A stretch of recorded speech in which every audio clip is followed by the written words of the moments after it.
Hello friends, welcome to study कर। मैं हूं आपका दोस्त प्रभाकर। डेली करंट अफेयर्स में आज हम 14 अक्टूबर 2022 के बहुत ही महत्वपूर्ण प्रश्नों को डिस्कस करेंगे जो कि करंट अफेयर से रिलेटेड होंगे, एग्जाम के पॉइंट ऑफ व्यू से भी बहुत ही महत्वपूर्ण है। तो आप इस वीडियो को लास्ट तक जरूर देखिएगा। लास्ट में आपसे एक क्वेश्चन पूछा जाएगा जिसका आंसर आपको कमेंट बॉक्स में देना है। अगर आप किसी भी कॉम्पिटिटिव एग्जाम की तैयारी कर रहे हैं तो आप हमारे ऐप को डाउनलोड कर लें, लिंक उसका डिस्क्रिप्शन में दिया गया है। वहां पर आपको डेली करंट अफेयर्स का पीडीएफ और जो अन्य महत्वपूर्ण पीडीएफ है वो सभी आपको मिल जाएंगे। तो ऐप को जरूर डाउनलोड करें। दोस्तों, टेलीग्राम चैनल को भी ज्वाइन कर लें, लिंक उसका डिस्क्रिप्शन में है, तो वहां पर भी आपको इसका पीडीएफ मिल जाएगा। तो पहला क्वेश्चन है आज का, बहुत ही इंपॉर्टेंट क्वेश्चन है। 2023 में सेना दिवस परेड का आयोजन किस स्थान पर किया जाएगा? आंसर है इसका बेंगलुरु। दोस्तों, ये क्वेश्चन इंपॉर्टेंट क्यों है? क्योंकि अभी तक जो सेना दिवस परेड है वो नई दिल्ली में आयोजित होती थी, लेकिन इस बार यानी 2023 में इसका आयोजन बेंगलुरु में किया जाएगा। तो इसलिए ये क्वेश्चन जो है इंपॉर्टेंट हो जाता है। तो 15 जनवरी को सेना दिवस मनाया जाता है और 2023 में परेड कहाँ होने वाली है? बेंगलुरु, कर्नाटक में होने वाली है। अभी तक कहाँ होती थी? नई दिल्ली में होती थी। ठीक है, इस बार 2023 में बेंगलुरु में होगी। दोस्तों, इसी प्रकार का काम अभी फिलहाल में किया गया है कि जो 8 अक्टूबर है उसको वायुसेना दिवस मनाया जाता है। तो इसका आयोजन चंडीगढ़ में किया गया। कहां पर किया गया दोस्तों? चंडीगढ़ में। तो चंडीगढ़ में पहली बार वायुसेना दिवस मनाया गया है और उसका फ्लाई पास्ट भी किया गया है।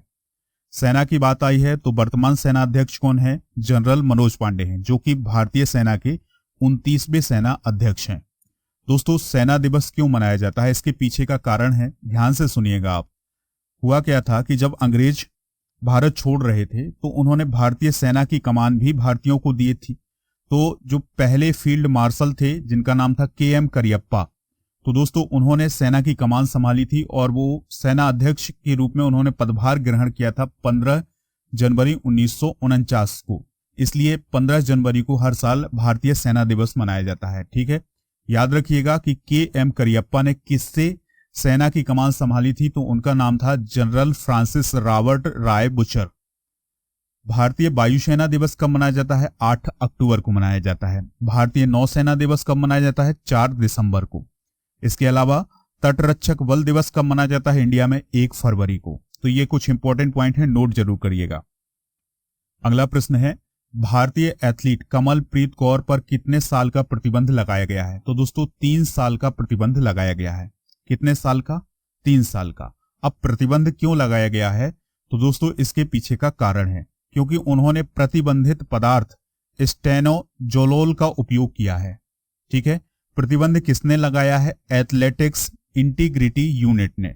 तो एथलेटिक्स इंटीग्रिटी यूनिट का कहना यह है कि जो कमलप्रीत कौर हैं उन्होंने स्टेनोजोलोल का उपयोग किया है, जो कि एक प्रतिबंधित पदार्थ है। ठीक है, इसलिए उन पर 3 साल का प्रतिबंध लगाया जा रहा है, यानी उन्हें बैन किया जा रहा है। दोस्तों, जो कमलप्रीत कौर हैं वो भारत की एक डिस्कस थ्रोवर हैं, यानी चक्का फेंक की एथलीट हैं। टोक्यो ओलंपिक में उन्होंने बेहतरीन प्रदर्शन किया था। 2021 में जो टोक्यो ओलंपिक हुआ था जापान में, उसमें उन्होंने 63.70 मीटर का सर्वश्रेष्ठ थ्रो फेंक करके और 6वां स्थान हासिल किया था। कोई मेडल तो नहीं ला पाई थी, लेकिन उन्होंने 6वां स्थान हासिल किया था। अभी हाल ही में जो एथलेटिक्स इंटीग्रिटी यूनिट है उसने जो रनर हैं धनलक्ष्मी, उन पर भी बैन लगाया है, और जो डिस्कस थ्रोवर हैं नवजीत कौर ढिल्लो, उन पर भी बैन लगाया है। तो दोस्तों, जो कमलप्रीत कौर हैं वो तीसरी ऐसी एथलीट हैं जिन पर एथलेटिक्स इंटीग्रिटी यूनिट के द्वारा बैन लगाया गया है। अगला क्वेश्चन है, 36वें राष्ट्रीय खेलों में सबसे अधिक पदक किसने जीते हैं? तो दोस्तों, अभी हाल ही में गुजरात में नेशनल गेम्स हुए हैं, 36वें नेशनल गेम्स हुए हैं, तो उसमें जो सर्वश्रेष्ठ है उसने सबसे अधिक पदक जीते हैं। ठीक है, तो 36वें राष्ट्रीय खेलों का आयोजन गुजरात में 29 सितंबर से 12 अक्टूबर के बीच किया गया है। कब से कब तक? 29 सितंबर से 12 अक्टूबर के बीच में। सभी पॉइंट इंपॉर्टेंट है, नोट जरूर करिएगा। तो इसमें 37 टीमों ने हिस्सा लिया। शुभंकर क्या था? साबज। ये इंपॉर्टेंट है, कई बार एग्जाम में इस प्रकार के क्वेश्चन पूछ लिए जाते हैं कि नेशनल गेम्स का मस्कट या शुभंकर क्या था? तो उसका नाम है साबज। दोस्तों, जो सर्वश्रेष्ठ है इसने 61 गोल्ड, 35 सिल्वर और 32 ब्रॉन्ज मेडल जीत करके पहला स्थान हासिल किया है, और महाराष्ट्र ने दूसरा स्थान हासिल किया है 29 गोल्ड, 38 सिल्वर और 63 ब्रॉन्ज मेडल जीतकर। तीसरा स्थान हरियाणा ने हासिल किया है, 38 गोल्ड, 38 सिल्वर और 40 ब्रॉन्ज मेडल जीतकर। चलिए फ्रेंड्स, अब हम नेशनल गेम्स का इतिहास जान लेते हैं। तो स्वतंत्रता से पहले यानी आजादी से पहले इन गेम्स को क्या कहा जाता था? ऑल इंडिया ओलंपिक गेम्स कहा जाता था। ठीक है, ऑल इंडिया ओलंपिक गेम्स कहा जाता था स्वतंत्रता से पहले। तो ऑल इंडिया ओलंपिक कमेटी के द्वारा 1924 में इन खेलों का आयोजन लाहौर में किया गया था। ठीक है, फिर इसके बाद 1940 में इस टूर्नामेंट का नाम बदल करके नेशनल गेम्स कर दिया गया। और फिर दोस्तों आजादी के बाद यानी 1947 के बाद 1948 में इन गेम्स का आयोजन जो है वो पहली बार लखनऊ में किया गया। तो ये कुछ इंपॉर्टेंट जानकारी है नेशनल गेम्स से रिलेटेड, नोट जरूर करिएगा। अगला क्वेश्चन है, हाल ही में विश्व दृष्टि दिवस 2022 कब मनाया गया है? तो यह 13 अक्टूबर को मनाया गया है। अब सवाल उठता है, क्या हर साल विश्व दृष्टि दिवस 13 अक्टूबर को ही मनाया जाता है? तो नहीं, इसका आंसर है 13 अक्टूबर को हर साल विश्व दृष्टि दिवस नहीं मनाया जाता है, बल्कि अक्टूबर के दूसरे गुरुवार को मनाया जाता है। ठीक है, जब भी अक्टूबर का दूसरा गुरुवार होगा तो दोस्तों विश्व दृष्टि दिवस मनाया जाएगा। 2022 में यह 13 अक्टूबर को मनाया गया। कब मनाया गया दोस्तों? 13 अक्टूबर को। थीम क्या है? Love your eyes. क्या है? Love your eyes. इस दिन को मनाने का जो प्रमुख उद्देश्य है वो है अंधेपन के बारे में यानी साइट के बारे में लोगों को जागरूक करना। यहां पर बात आई है आइज की यानी हमारे नेत्र की बात आई है। तो दृष्टि दोष होते हैं हमारे नेत्र में, जैसे निकट दृष्टि दोष। तो निकट दृष्टि दोष में दोस्तों व्यक्ति को पास की वस्तु तो स्पष्ट दिखाई देती है लेकिन दूर की वस्तु स्पष्ट नहीं दिखाई देती है। अगर इस दोष को दूर करना है तो इसके लिए अवतल लेंस का यूज किया जाता है। दूर दृष्टि दोष की बात करें तो इसमें व्यक्ति दूर की वस्तुओं को आसानी से देख लेता है लेकिन पास की वस्तुओं को आसानी से नहीं देख पाता है, तो इसे हम दूर दृष्टि दोष बोलते हैं। दूर दृष्टि दोष को दूर करना है तो किस लेंस का यूज किया जाता है? उत्तल लेंस का यूज किया जाता है। चलिए फ्रेंड्स, अगला क्वेश्चन डिस्कस करते हैं, इंपॉर्टेंट है। टीपू एक्सप्रेस का नाम अब क्या हो गया है? तो दोस्तों जो टीपू एक्सप्रेस है उसका नया नाम है वोडेयार एक्सप्रेस। क्या नाम हो गया है दोस्तों? वोडेयार एक्सप्रेस। तो यह ट्रेन जो है वो बेंगलुरु मैसूरू मार्ग पर चलती थी। अब इसका नाम रेल मंत्रालय के द्वारा वोडेयार एक्सप्रेस कर दिया गया है। ये वोडेयार शब्द कहां से लिया गया है? तो दोस्तों यह नाम 1300 के दशक के अंत से 1950 तक मैसूर राज्य पर शासन करने वाले वोडेयार राजवंश के नाम पर रखा गया है। ठीक है, मैसूर का एक राजवंश था जिसका नाम था वोडेयार राजवंश। तो इस राजवंश के नाम पर दोस्तों वोडेयार एक्सप्रेस नाम किया गया है किसका? टीपू एक्सप्रेस का। दोस्तों रेलवे से रिलेटेड कुछ इंपॉर्टेंट नाम है जिनको बदला गया है, जैसे हावड़ा कालका मेल एक्सप्रेस का नाम नेताजी एक्सप्रेस किया गया, फैजाबाद स्टेशन का अयोध्या कैंट स्टेशन, पाताल पानी स्टेशन का नाम टांट्या व्हील स्टेशन। ये जो पाताल पानी स्टेशन है दोस्तों ये एमपी में है। ठीक है, फैजाबाद स्टेशन जो है वो कहाँ है? यूपी में है। जो मंडुआ डीह रेलवे स्टेशन है इसका नाम बनारस स्टेशन किया गया, ये भी कहाँ है? याद रखिएगा ये यूपी में है। रेलवे सुरक्षा बल का नाम भारतीय रेलवे सुरक्षा बल सेवा किया गया। तो ये रेलवे से रिलेटेड कुछ इंपॉर्टेंट नाम है जिनको बदला गया है। चलिए फ्रेंड्स, अब हम करंट अफेयर्स का रिवीजन करते हैं, रिवीजन कर लेते हैं। और आज हम रिवाइज करेंगे आगामी खेल प्रतियोगिताओं को, यानी आने वाले समय में कौन सी खेल प्रतियोगिता कहां पर होगी इसको हम रिवाइज करने वाले हैं। तो जो 33वां ग्रीष्मकालीन ओलंपिक है ये पेरिस में होगा 2024 में। 34वां ग्रीष्मकालीन ओलंपिक लॉस एंजेलिस में होगा 2028 में। 25वां शीतकालीन ओलंपिक मिलान इटली में होगा 2026 में। 23वां राष्ट्रमंडल खेल विक्टोरिया ऑस्ट्रेलिया में होगा 2026 में। 19वां एशियन गेम्स जो है वो हांगहू चीन में होगा 2023 में। और 20वें एशियाई खेल जो हैं ये जापान में होंगे 2026 में। 22वां फीफा विश्व कप कहाँ होने वाला है 2022 में? कतर में होने वाला है। 9वां महिला फीफा विश्व कप ऑस्ट्रेलिया और न्यूजीलैंड में 2023 में होगा। 13वां क्रिकेट विश्व कप भारत में होगा, कहाँ होगा? भारत में 2023 में। पुरुष T20 विश्व कप ऑस्ट्रेलिया में होगा 2022 में। ठीक है, तो दोस्तों ये हैं आगामी खेल प्रतियोगिताएं, यहां से क्वेश्चन आपके एग्जाम में बनते हैं। अगर आपको ये वीडियो पसंद आ रहा हो तो आप इसे लाइक कर दें, शेयर कर दें सभी दोस्तों को सभी सोशल मीडिया प्लेटफॉर्म पर।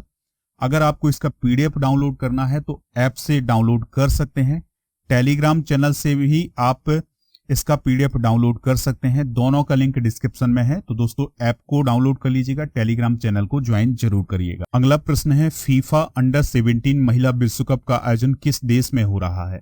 तो दोस्तों भारत में हो रहा है, यानी जो फीफा अंडर 17 महिला विश्व कप है इसका आयोजन भारत में हो रहा है और इसका आयोजन 11 अक्टूबर से शुरू भी हो गया है। और दोस्तों इसका समापन कब होगा? 30 अक्टूबर को। इसमें 16 टीमें हिस्सा ले रही हैं और इसकी जो शुरुआत है वो कहाँ हुई है? उड़ीसा के भुवनेश्वर के कलिंगा स्टेडियम से इसकी शुरुआत हुई है। ठीक है दोस्तों, और भारत जो है वो पहली बार इस टूर्नामेंट की मेजबानी कर रहा है। भुवनेश्वर के अलावा गोवा में भी इसके कुछ मैच होंगे और इसके अलावा मुंबई में भी इसके कुछ मैच होने वाले हैं। तो याद रखिएगा, फीफा अंडर 17 महिला विश्व कप किस देश में हो रहा है? भारत में हो रहा है। 11 अक्टूबर से 30 अक्टूबर तक इसका आयोजन किया जाएगा। अगला प्रश्न है, टेलर फ्रिट्ज किस देश के टेनिस खिलाड़ी हैं जिन्होंने अभी हाल ही में जापान ओपन का खिताब जीता है? दोस्तों जो टेलर फ्रिट्ज हैं ये अमेरिका के टेनिस खिलाड़ी हैं और इन्होंने अभी जापान ओपन अपने नाम किया है। फ्रिट्ज जापान ओपन का खिताब जीतने वाले 10वें अमेरिकी हैं।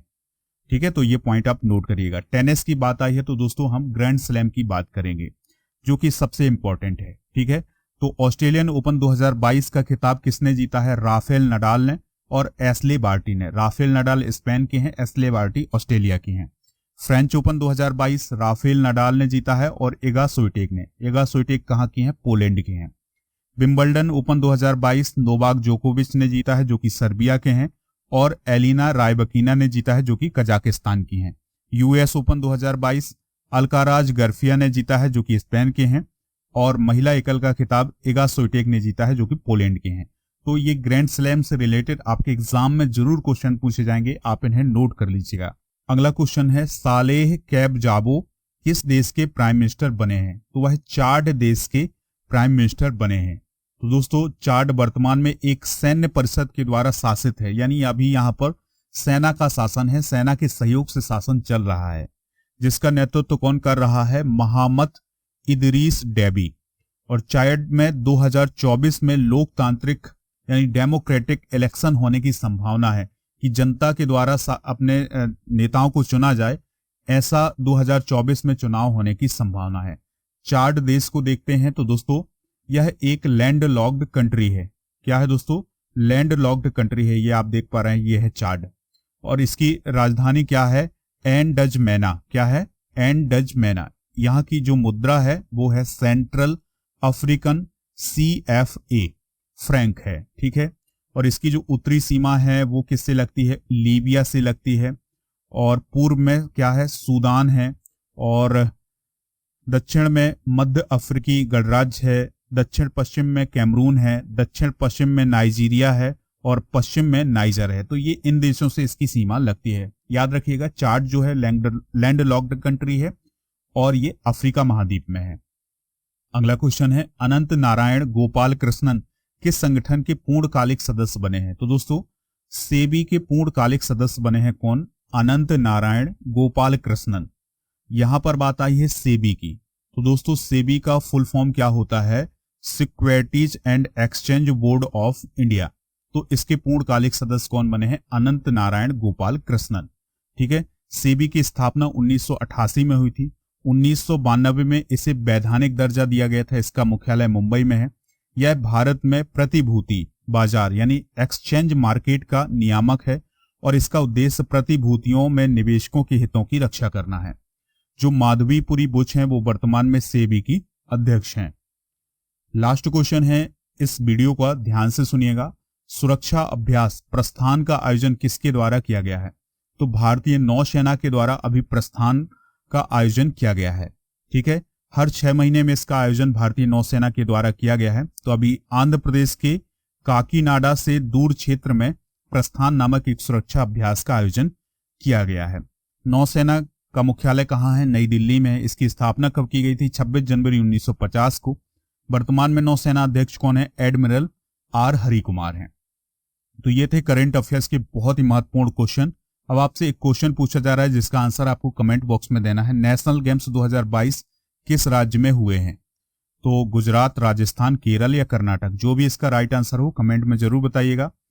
ऐप को डाउनलोड कर लें, पीडीएफ मिल जाएगा। स्टडी मटेरियल पर जैसे जाएंगे तो वहां पर पीडीएफ मिल जाएगा। कुछ महत्वपूर्ण पीडीएफ हैं तो इनको भी आप डाउनलोड कर सकते हैं, जैसे मंथली करंट अफेयर्स, वर्तमान में कौन क्या है, साइंस के जो पीडीएफ है ये सभी आपको ऐप पर मिल जाएंगे, तो इनको भी आप डाउनलोड कर लीजिएगा। लेक्चर पसंद आया हो तो लाइक और शेयर जरूर करें, दोस्तों को शेयर कर दें सभी सोशल मीडिया प्लेटफॉर्म पर। जय हिंद, वंदे मातरम।